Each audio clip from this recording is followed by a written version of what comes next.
Sideways #1, which is the next book from the DC, or the new age of DC heroes.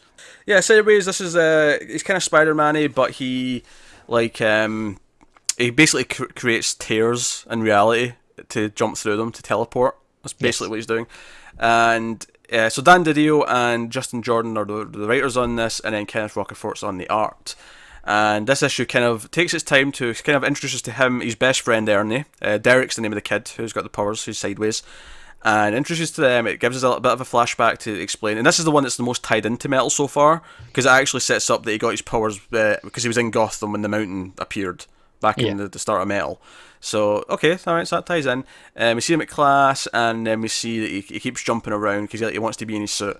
And basically he starts to hear this voice, and then this godlike entity is not happy that he's ripping holes in the space-time continuum. So he shows up at the end. But yeah, so it's setting up that hole. He's hiding from his parents. His parents don't know he's got a power, so it's doing that whole thing. So how did you feel about it? Did you like it? I think it's alright. I don't love it. I think it's way too wordy. There's there's just far too much dialogue for what's going on, and it doesn't feel like it needs it. I think it's going for that really chatty teen kind of thing. Yeah, but it's not working for me, that stuff. It's just too much. It didn't bother me too much. It could get a lot with more issues. I kind of like Derek and his friend Ernie. They seem nice. Yeah, it seemed fine. I don't really have a big sense of them. There's not too much of them. They're fairly likeable. Who they are, really.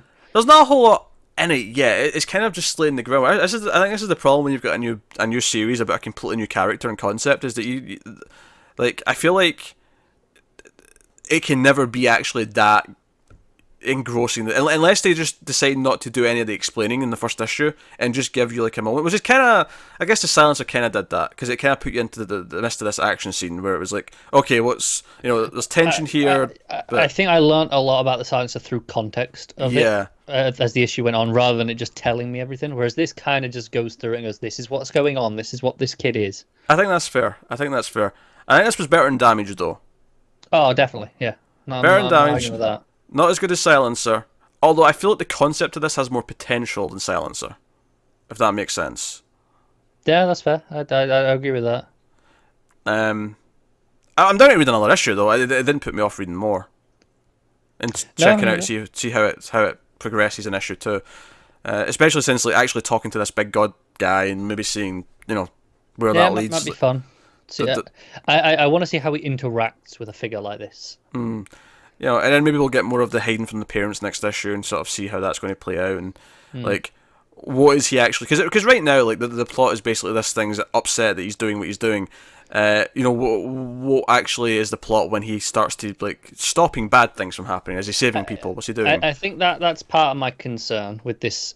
Not necessarily the book as a whole, but it'll be this opening arc. It might have started too big. Yeah, it may have been better to give him an arc first where he's just been a hero and saving people, and then have someone show up and say, hey, you can't be doing this for these reasons. Yeah, show me him in action. I mean, we see him jumping around a bit. We don't see him do anything, really. Yeah. It would have been nice to see him in action, see what he can actually do. Yeah. But I'm relatively hopeful. I just, like, I think right now it's too early to call one way or the other.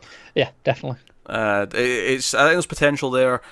And we'll see what it does. Obviously, the art's pretty good. Rockefort's really solid. Rockefort is solid. Yeah, but yeah, no, I thought it was okay. I thought it was okay. I think there's potential. Again, it's mostly the idea of a good teen book, because I read Blue Beetle for a while and I kind of fell out of it for whatever reason. It just the plot wasn't good enough to kind of keep me in.